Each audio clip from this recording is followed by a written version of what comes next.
Welcome.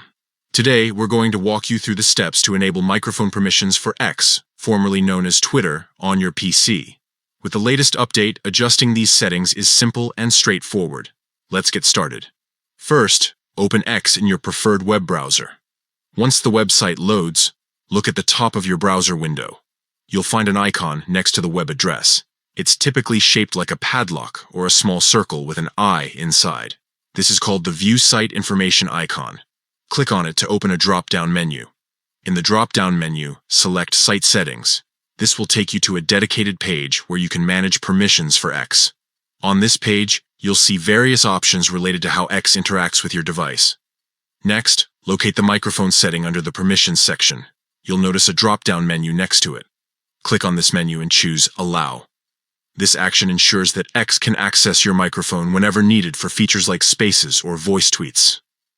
Once you've made this change, your settings are automatically saved.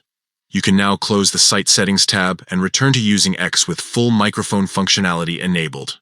And that's it. By following these steps, you've successfully enabled microphone permissions for X on your PC. Now you're ready to record and share your voice seamlessly on the platform. Thanks for tuning in. See you next time.